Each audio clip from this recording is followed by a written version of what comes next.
نبی کریم علیہ الصلاۃ والسلام کی صورت مبارکہ کو دیکھنا یہ یقیناً شیطانی شبہات کے زوال اور ایمان کی استحکام کا سبب تھا۔ بہت سی احادیث سے یہ بات ثابت ہوتی ہے کہ جس دل میں نبی پاک علیہ الصلاۃ والسلام کی صورت سے محبت، اس دل میں ایمان مستحکم، اور جس وقت کسی کو اس صورت سے محبت نہ تھی تو ایمان بھی اس وقت موجود نہیں تھا۔ ہمارے دور میں کچھ لوگ یہ بڑا مبالغے سے کہنا شروع کر دیتے ہیں، جی نبی پاک کی سیرت ہے، جی صورت کا بیان کیوں کرتے ہو؟ اصل یہ ہے کہ انہوں نے دیکھا ہی نہیں، ورنہ صورت کے بیان میں اور صورت کی پہچان میں ایسے حقائق ہیں کہ ان کے بغیر ایمان کی پختگی اپنے کمال کو پہنچتی ہی نہیں۔ یہ دیکھیں حضرت عبداللہ بن سلام، مشہور صحابی جو کہ پہلی کتابوں کے عالم تھے، وہ فرماتے ہیں فلما تبینت وجہہ، جب میں نے رسول اللہ صلی اللہ علیہ وسلم کے چہرہ اقدس کو واضح دیکھا، عرفت انہ لیس بوجہ کذاب، میں نے پہچان لی کہ یہ چہرہ جھوٹے کا نہیں ہو سکتا۔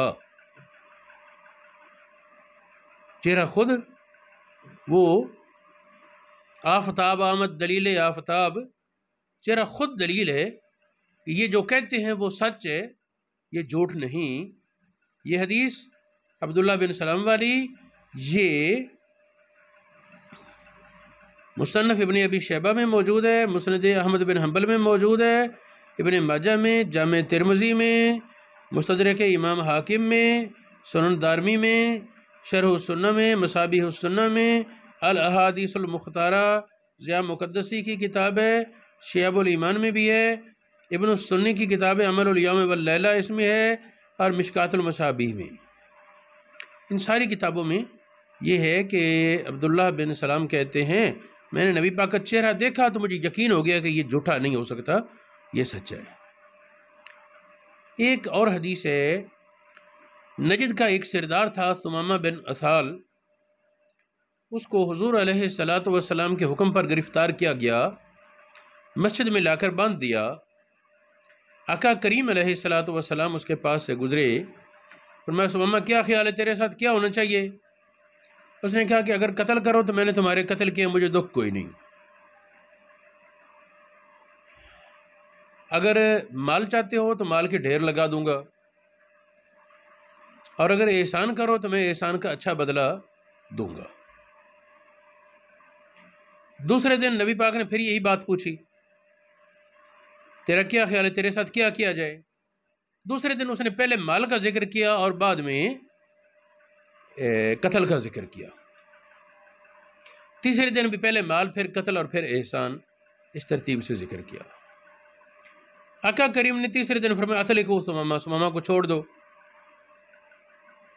اب یہ 3 دن میں اس کے سوا اسے کوئی تبلیغ نہیں کی، کوئی تفہیم نہیں کی، صرف نبی پاک کو چلتے پھرتے دیکھتا رہا اور صحابہ کی محبت کے انداز دیکھتا رہا۔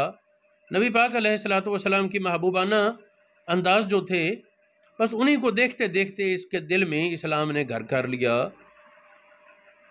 لوگ کہتے ہیں جی یہ بیان کرنے کا کیا فائدہ، جی صحابہ اس طرح تعظیم کرتے تھے، یہ بیان کرنے کا کیا فائدہ، جی نبی پاک کی صورت کیا تھی، اسی بیان سے تو بہت سے لوگوں کے ایمان نکھرے اور کفر ختم ہوا۔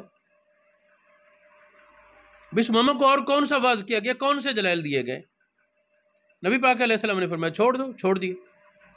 وہ آیا، جانے کے بعد دوبارہ آیا، آ کر عرض کرتا ہے یا رسول اللہ کل شام اس حالت یہ تھی کہ آپ کے چہرے سے مجھے بڑی نفرت تھی، اب یہ حال ہے کہ آپ کا چہرہ مجھے سب سے زیادہ پیارا نظر آتا ہے، کائنات میں کوئی چہرہ آپ کے چہرے جیسا مجھے نہیں لگتا، سب سے زیادہ محبوب آپ کا چہرہ ہے۔ یہ حدیث بخاری شریف میں، مسلم شریف میں، سنن نسائی میں، مسند احمد بن حنبل میں، ابن خزیمہ میں اور ابن حبان میں موجود ہے۔ ایک اور صحابی مشہور ہے عمر بن عاص.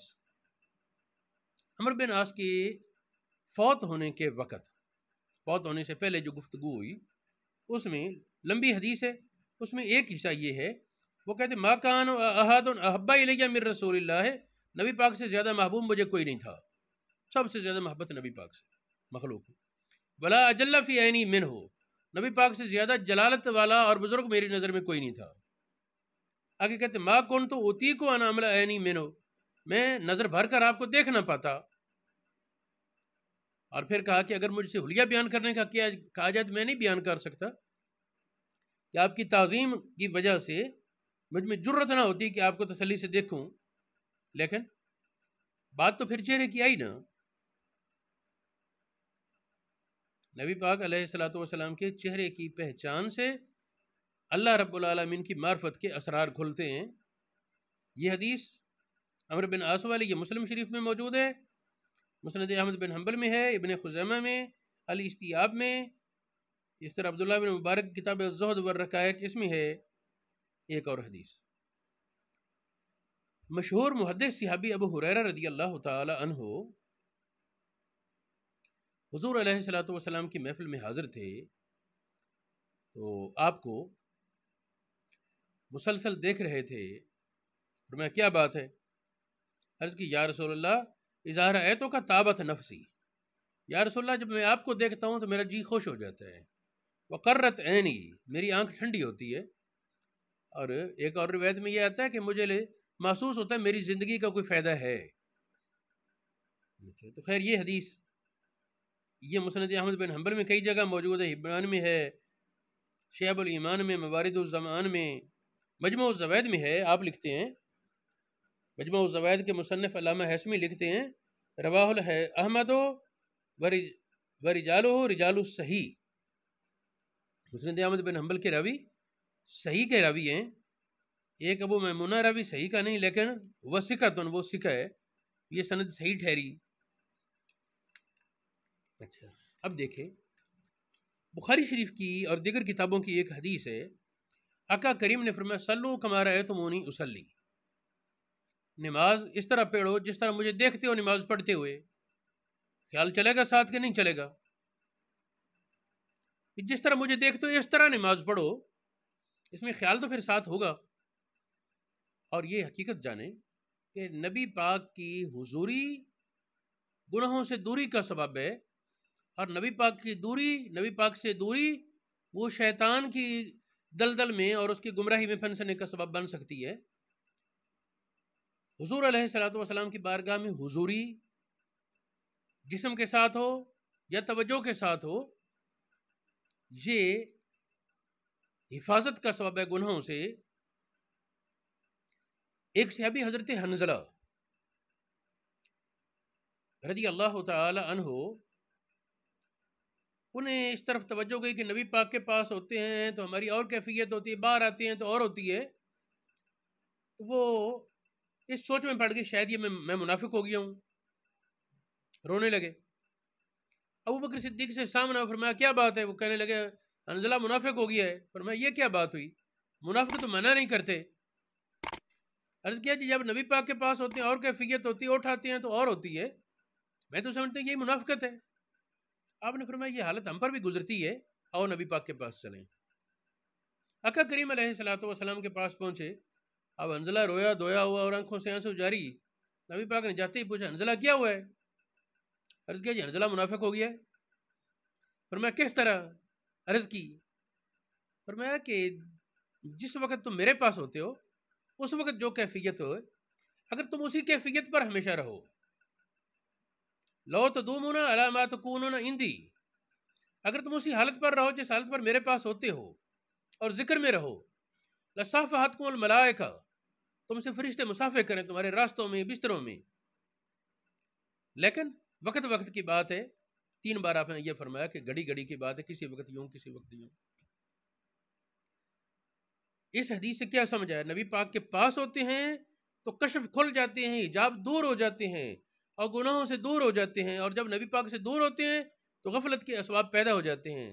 میں مرکات میں مولا علی قاری کا پڑھ رہا تھا، آپ نے ایک واقعہ لکھا جس میں کسی بزرگ پر ایک وقت میں گناہ کا موقع ملا اور گناہ نہ کیا، 40 سال کے بعد خیال آیا کہ اس وقت اگر میں گناہ کر لیتا تو چلو مجھے اس گناہ کی لذت کا پتہ تو ہوتا کیسے ہوتا ہے۔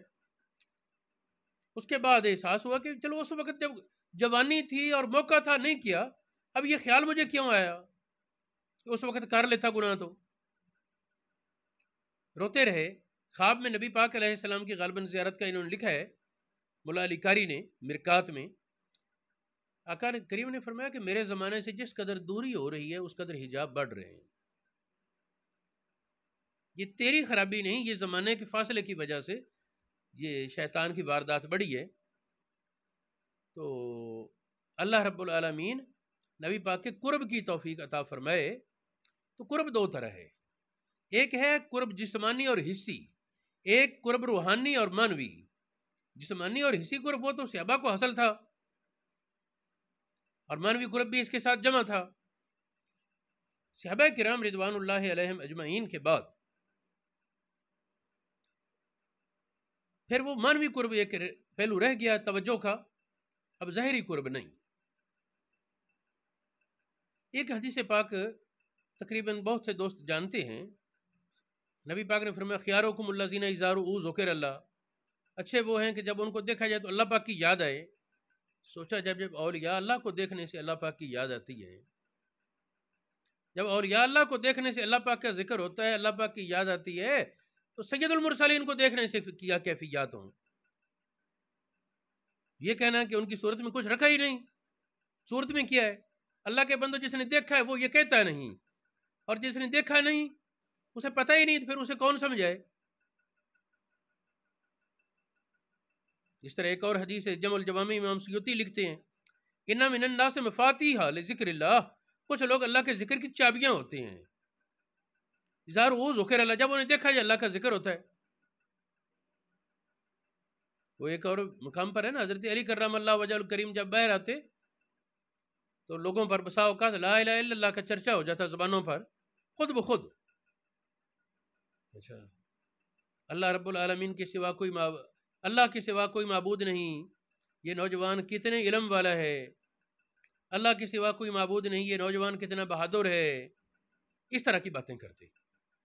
یہ بھی ذکر خدا ہے نا، حضرت علی کی کمالات اور کرامات کو دیکھ کر، نبی پاک علیہ الصلوۃ والسلام کی کمالات، آپ کے چہرہ اقدس کو دیکھ کر، تو یقیناً اس میں بہت سارے راستے ہیں اللہ پاک کے قرب کے۔ صحابہ کرام رضوان اللہ علیہم اجمعین، ان کی زندگی کا جب خلاصہ دیکھا جائے، مطالعہ کیا جائے، تو ایک بات واضح نظر آتی ہے کہ انہیں نبی پاک علیہ الصلوۃ والسلام کا حلیہ دل و دماغ میں جمع ہوا اور اسی کی طرف توجہ رہا کرتی۔ یہ حضرت عبداللہ ابن عمر رضی اللہ عنہما جی حج کے سفر پر جاتے تو کسی جگہ اترتے، قافلہ روکو جی، رک جاتا، جگہ بیٹھتے، پیشاب کے انداز میں پھر اٹھ کھڑے ہوتے، کوئی کہتا جی آپ نے پیشاب تو کیا نہیں، پھر قافلہ روکنے کی وجہ؟ فرمایا مجھے آیا نہیں۔ انہوں نے کہا جی قافلہ کیوں روکا؟ فرمایا کہ یہاں نبی پاک نے پیشاب فرمایا تھا۔ جو پیشاب کرنے اس طرح بیٹھ جاتا ہے صرف یاد پہ، تو کیا نماز میں اسے نبی پاک کی یاد نہیں آتی؟ لوگ کہتے ہیں نماز میں نبی پاک کی یاد آئی تو نماز نہیں ہوگی، اہل محبت کہتے ہیں نماز ہوگی ہی نہیں جب تک نبی پاک کی یاد نہ آئے۔ نماز اس وقت تک نماز ہی نہیں جب تک نبی پاک علیہ الصلوۃ والسلام کے خیال میں مستغرق نہ ہو۔ آپ کے خیال جس قدر مضبوط ہوگا اسی قدر نماز اور عبادات درست ہوں گے، اور جس قدر نبی پاک کے خیال سے بے خبری اور غفلت ہوگی اسی قدر وہ دوری اور حجاب کا معاملہ ہے۔ ماضی قریب کے ایک بزرگ شیخ خالد، علامہ شامی کے پیر و مرشد کہہ لیں، شیخ خالد نقشبندی، آپ نے ایک رسالہ لکھا جس کا نام الرابطہ رکھا۔ اس میں وہ فرماتے ہیں کہ جس طرح جب تک چہرہ قبلہ کی طرف نہ ہو اس وقت تک عبادت درست نہیں ہوتی، اسی طرح جب تک تیرے دل کی توجہ نبی پاک کی روح پاک کی طرف نہیں اس وقت تک عبادت قبول نہیں ہوتی۔ اس پر انہوں نے باقاعدہ دلائل پیش کیے علماء کے اعتبار سے، مشائخ کے اعتبار سے۔ اس میں ایک جگہ یہ کہتے ہیں دیکھو جب نمازی کہتا ہے السلام علیکہ ایھا النبی، یہ حضوری کے ادراک کے لیے یا غائب ہونے کے ادراک کے لیے؟ ظاہر اس میں ایک توجہ تو ہوگی نا، گویا وہ سامنے ہے۔ پھر دیکھیں صحابہ کرام کے جمع غفیر سے بہت سی حدیثوں میں ایک بات روایت ہے کہ وہ بات کرتے ہوئے کہتے ہیں مجھے یوں لگتا ہے میں نبی پاک کو دیکھ رہا ہوں، آپ نے ایسے کیا، آپ نے ایسے کیا۔ اس پر بہت سی احادیث ہیں، میں ان میں سے 8-10 حدیثیں اس وقت پیش کرتا ہوں جن میں صحابہ کرام نبی پاک صلی اللہ علیہ وسلم کی حضوری کے ادراک کا بیان کرتے ہیں، مجھے یوں لگتا ہے میں نبی پاک کو دیکھ رہا ہوں، حالانکہ وہ ظاہر دیکھ نہیں رہے، لیکن ان کے دل و دماغ پر وہ ایک چھاپ نبی پاک کے تصور کی، اور یہ چھاپ ہمارے لیے یہ صورت بیان کرنے اور سننے سے ہوگی، اب ہمارے لیے تو اور کوئی ذریعہ ہی نہیں، یا کسی کو خواب میں زیارت ہو جائے وہ ہے، اور خواب میں زیارت پر بھی تسلی تب ہوگی اگر ظاہر حدیث کے علم کے مطابق آئی تو یہ درست تصویر ہے۔ دیکھیں حضرت انس رضی اللہ تعالی عنہ آپ کہتے ہیں رأیت خاتم النبی صلی اللہ علیہ وسلم فی یدہ، نبی پاک نے جب انگوٹھی بنوائی تو میں نے دیکھا آپ کے ہاتھ میں وہ انگوٹھی چمک رہی تھی، رات کا وقت تھا، کأنی انظر الی بریکہ حین صلی، جب آپ نے نماز پڑھی تو نماز پڑھتے ہوئے مجھے خیال ہے کہ آپ کی انگوٹھی کی چمک وہ خیرہ کر رہی، کأنی انظر، گویا کہ میں دیکھ رہا ہوں اس انگوٹھی کی چمک کی طرف جو نبی پاک کے ہاتھ میں جگمگا رہی تھی۔ یہ حدیث مسند ابو داؤد طیالسی، مصنف عبد الرزاق وغیرہ میں موجود ہے۔ ام المومنین عائشہ صدیقہ کہتی ہیں نبی پاک علیہ الصلوۃ والسلام احرام باندھنے سے پہلے خوشبو میں آپ کو لگا دیتی، احرام کے دوران خوشبو نہیں لگانی، تو حضور علیہ الصلوۃ والسلام کی مانگ میں سیمن میں وہ خوشبو کی چمک ظاہر ہوتی، کانی انظر الی وبیس طیب فی مفارق رسول اللہ، گویا کہ میں دیکھ رہی ہوں چمک کی خوشبو کی چمک، یہ امبر کستوری وغیرہ جب لگائی جائے تو کچھ اس کی چمک ہوتی ظاہر نبی پاک کی مانگ میں۔ یہ حدیث بخاری شریف میں کئی جگہ موجود ہے، کتاب الآثار امام ابو یوسف کی اس میں موجود ہے، مسلم شریف میں موجود ہے، ابن ماجہ میں موجود ہے، سنن نسائی میں، ابو داؤد طیالسی میں، طبرانی اوسط میں، اور بہت سی دیگر کتابوں میں یہ حدیث موجود ہے۔ اب یہ دو صحابی ہو گئے، پہلے حضرت انس سے آگیا پھر حضرت عائشہ سے، یہ ایک ایک صحابی سے کئی روایات ہیں، میں نے صرف ایک ایک بیان کی ہے۔ ابو سعید خدری ایک موقع پر کہتے ہیں کہ کچھ تنازع تھا، نبی پاک علیہ السلام نے حکم دیا کہ پیمائش کرو، اور ساتھ اس طرح ہاتھ پھیلایا بلشت کا، فرمایا پیمائش کرو، جس کی طرف وہ زیادہ قریب نکلے اس کے حساب سے فیصلہ ہوگا۔ نبی پاک نے یوں اشارہ دیا نا، تو ابو سعید کہتے ہیں کانی انظرو الی شبر رسول، نبی پاک کی وہ بالش تو مجھے اب بھی نظر آ رہی ہے، اس طرح آپ نے ہاتھ کیا۔ ایک اور صحابی ابو جحیفہ، ابو سعید خدری کی کئی حدیثیں ہیں کانی انظرو والی، لیکن میں نے ایک ذکر کر دی۔ ابو جحیفہ صحابی کہتے ہیں کہ حضور علیہ الصلوۃ والسلام نے سرخ دھاری دار جبہ پہنا نا، اور بڑے ہی حسین لگ رہے تھے، تو اس حدیث کے بیان میں آگے چلتے ہوئے کانی انظر الی بریک ساقہ ہے، نبی پاک کی پنڈلیوں کی چمک مجھے گویا اب نظر آ رہی ہے، پنڈلیوں کی چمک مجھے اب نظر آ رہی۔ اب یہ لوگ جو ہم کو کہتے ہیں نبی پاک کا حلیہ کیوں بیان کرتے ہو، صحابہ کو بھی جا کر روکے نا، تمہیں اسے یاد رکھنے کا فائدہ کیا، یاد ہے بھی تو چھوڑو، بیان کیوں کرتے ہو؟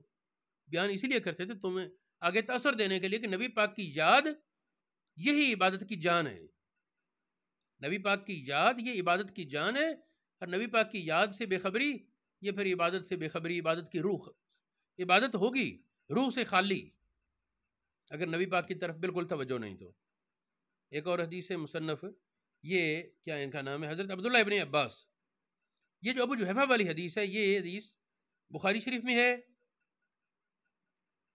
شمائل ترمذی میں ہے، ترمذی شریف میں ہے، مستدرک امام حاکم میں، ابن خزیمہ میں، مصنف ابن ابی شیبہ میں، مصنف عبد الرزاق میں، ابن حبان وغیرہ میں موجود ہے۔ عبداللہ ابن عباس رضی اللہ تعالی عنہما فرماتے ہیں نبی پاک علیہ الصلوۃ والسلام ایک دن تشریف لائے مسجد میں، اس حال میں کہ گویا کہ آپ تازہ تازہ غسل فرما کر آئے، تازہ غسل فرما کر آئے۔ ابن عباس کہتے ہیں کہ انی انظر الیہ الان، گویا کہ میں آپ کو اب دیکھ رہا ہوں۔ یہاں الان کا لفظ مراد باقیوں میں بھی ہے، یہاں وضاحت سے آ گیا عبارت میں کہ انی انظر الیہ الان، گویا کہ میں اب آپ کو دیکھ رہا ہوں۔ یقطر راسہ مان، آپ کے سر اقدس سے پانی کے قطرے گرتے ہیں۔ یہ حدیث بخاری شریف میں ہے، مسلم شریف میں 2 جگہ موجود ہے، مصنف عبد الرزاق میں ہے، ابن حبان میں کئی جگہ موجود ہے، مصنف ابن ابی شیبہ میں، طبرانی کبیر میں موجود ہے۔ مغیرہ بن شعبہ رضی اللہ تعالیٰ عنہ نبی پاک صلی اللہ علیہ وسلم کا موضوع پر مسح کرنا بیان کرتے ہیں۔ موضع پہنے اس پر مسح کیا تو وہ کہتے ہیں کأنی انظر الی اصحاب رسول اللہ صلی اللہ علیہ وسلم علی الخف، گویا کہ مجھے اب نظر آ رہا ہے نبی پاک کی انگلیاں آپ کے موضوع پر اس طرح آپ پھیر رہے ہیں۔ یہ ایک منظر محفوظ ہے نا۔ عبداللہ ابن مسعود کہتے ہیں کأنی انظر الی بیاض خد رسول اللہ صلی اللہ علیہ وسلم، گویا کہ مجھے نظر آ رہا ہے نبی پاک کے رخسار کی سفیدی۔ سلام پھیرتے تو عبداللہ ابن مسعود کہتے ہیں میں بسا اوقات نبی پاک کی بائیں جانب ہوتا اور مجھے آپ کے رخسار کی سفیدی نظر آتی۔ بہرحال یہ ہے کہ یہ بھی حدیث تو ہے نا، اس میں بھی حلیے کا بیان اور اس کی حفاظت، اس کا خیال، یہ چیز آ رہی۔ ابن ابی شیبہ میں، سنن نسائی میں، مسند احمد بن حنبل میں، ابن حبان میں موجود ہے۔ ایک اور صحابی عمر بن حریث کہتے ہیں کأنی انظر الی رسول اللہ صلی اللہ علیہ وسلم وعلیہ امامۃ سوداء، مجھے لگتا ہے میں نبی پاک کو آنکھوں سے دیکھ رہا ہوں، کھلی آنکھوں سے، اس حال میں کہ آپ کے سر اقدس پر سیاہ دستار ہے۔ اس موقع پر سیاہ دستار ہوگی۔ یہ بھی وہ منظر کشی ہے نا، ذہن میں محفوظ رکھا۔ یہ حدیث مسلم شریف میں، مسند احمد میں اور مصنف ابن ابی شیبہ وغیرہ میں موجود ہے۔